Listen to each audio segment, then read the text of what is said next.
大家好，我是婷婷，欢迎大家来到我的频道，感谢大家的订阅。今天我们要聊一个超级冲击的话题，关于36岁单身女在相亲时被拒绝的故事。听起来是不是有点不可思议？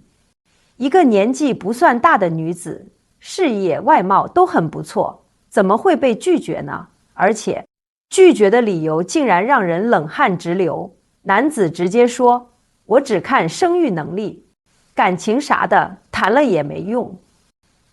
话说回来，可能很多人会觉得这是不是某个极端的个案，可能是某种极端的价值观导致的。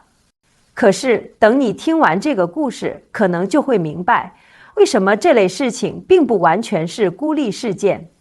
话说回来，今天的女主角小李，就是这样一位事业有成的36岁单身女。在别人眼里，她应该是一位相当有魅力的女性，独立、聪明，并且事业上有着不错的成就。对于大多数人来说，按理说这样的条件配得上一位同样有眼光的伴侣。可是相亲现场的一幕却彻底颠覆了他对理想伴侣的认知。事情发生在一个周末的午后，小李如往常一样和媒婆约好去见一位男士。根据介绍，这位男士年纪比他小2岁，名叫小赵，身高约1.8米，体态匀称，工作在一家互联网公司，年收入也不错。按照这些条件来看，小李认为这次相亲应该是一次理智的碰面，他甚至已经有点期待，是否能与小赵擦出点火花。然而没想到的是，第一次见面就如此尴尬。小李提前到达了咖啡厅，坐在窗边，等着那位神秘的男士的到来。他本来心里还在做一些自我安慰，要放松，要保持镇定，不要急躁。他想着，至少自己外形不差，气质也不错，应该能给对方留下不错的第一印象。没过多久，小赵出现了，果然一身简单大方的衣着，戴着一副眼镜，看起来挺文雅的。然而事情才刚刚开始，真正的震撼便来了。小李小姐吗？我就是小赵。小赵坐下后直接开门见山，我先说吧，我找对象的标准很简单，年龄是关键，其次生育能力和家庭背景。至于感情，谈了也没用，很多时候感情的东西会随着时间消退，根本不可靠。他说这些话时，脸上竟然没有丝毫的歉意，反而显得非常冷静。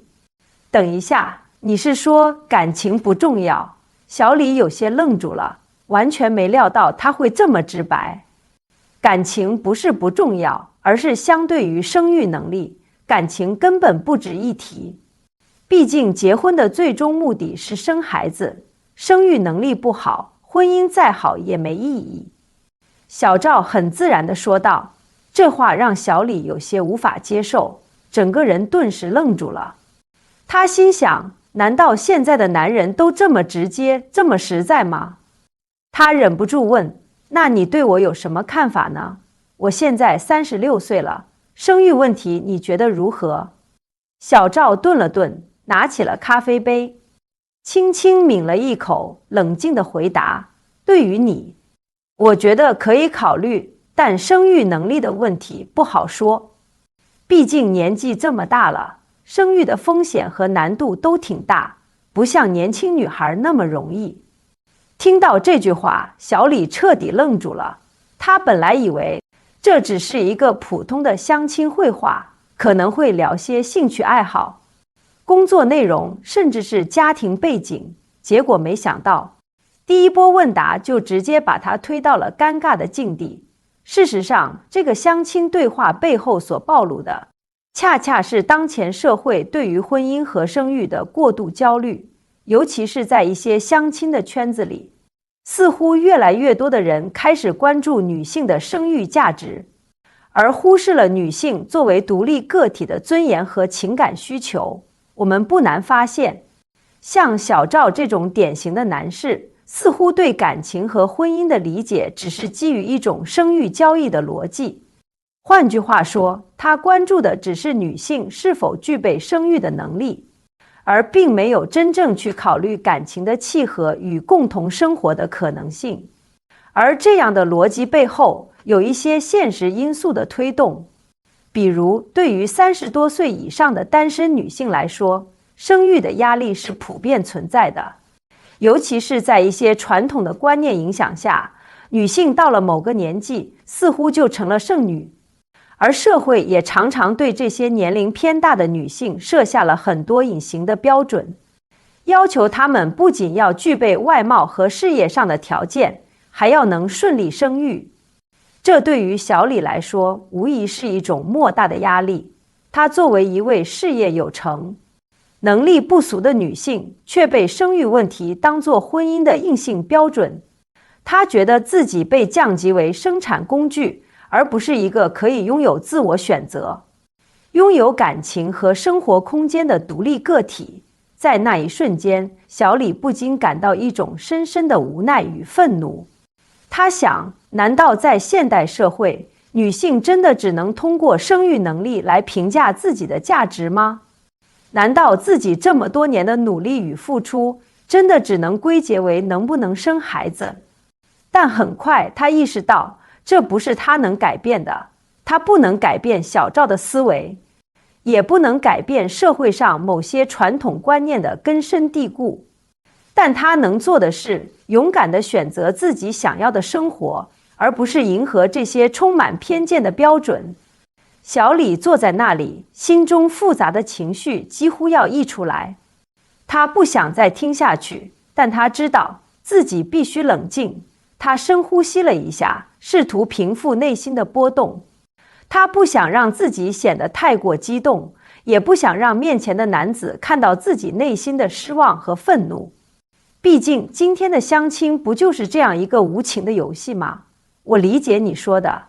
小李终于开口，语气尽量平稳。但我认为婚姻不只是为了生育，它更多的是两个心灵的契约。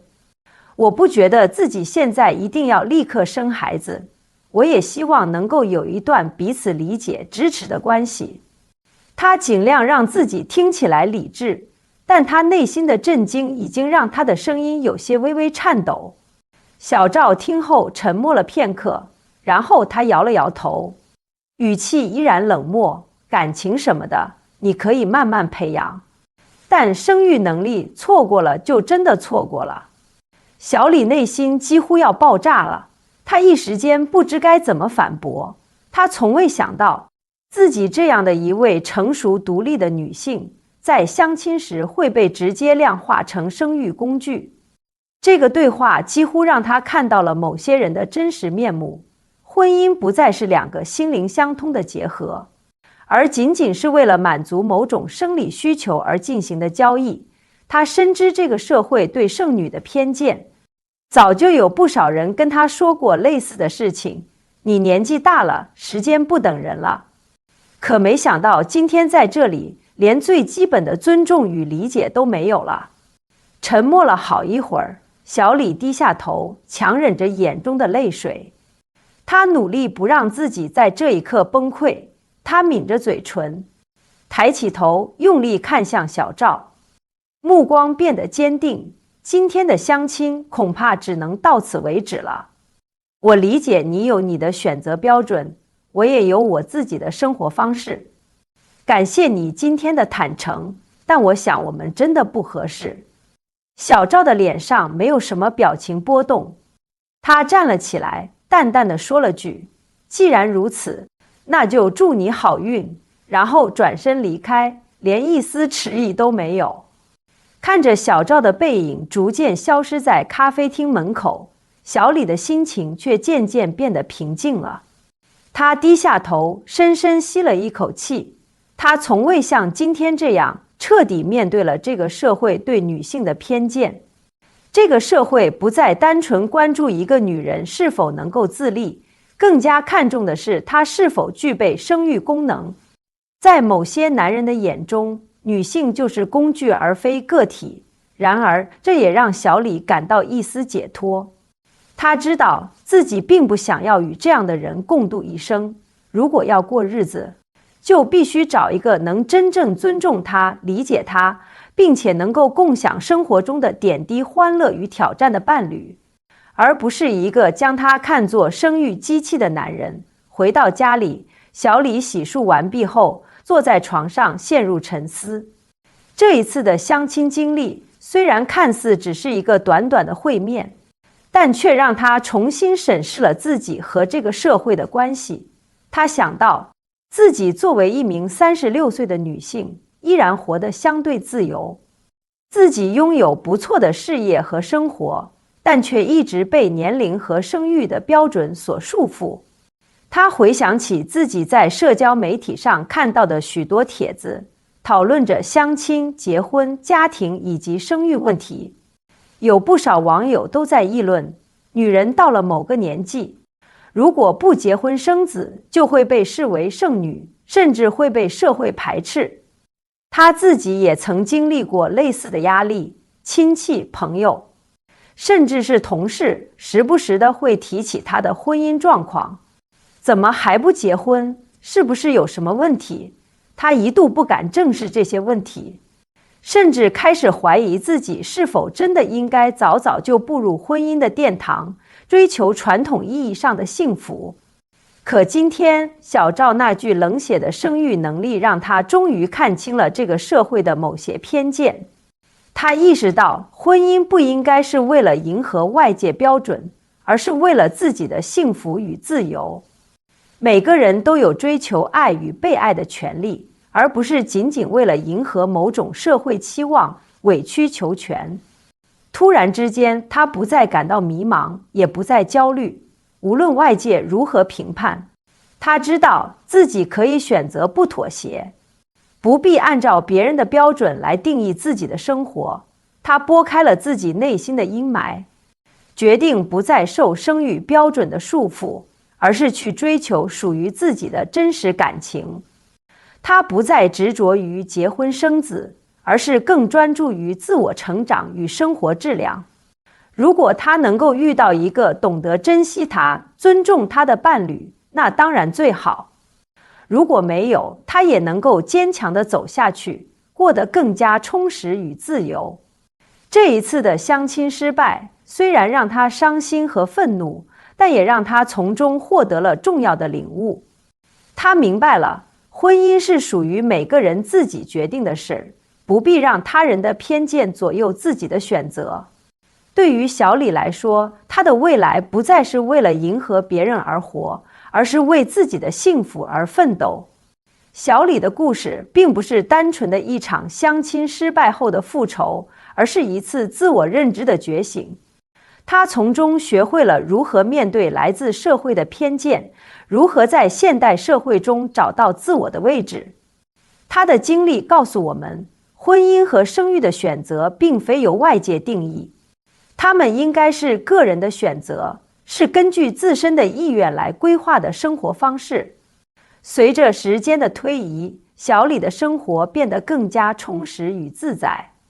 她不再是那个为了结婚而结婚的女性，而是一个勇于追求自己幸福的独立个体。她终于明白了，幸福不需要他人的认可，它源于内心的满足与自我价值的实现。她感谢那次相亲的失败，因为正是那次失败，才让她重新定义了自己的生活与未来。在这个过程中，她学会了与自己和解，学会了以自己的节奏生活，学会了无论外界如何评判，她都能够自由地选择属于自己的幸福。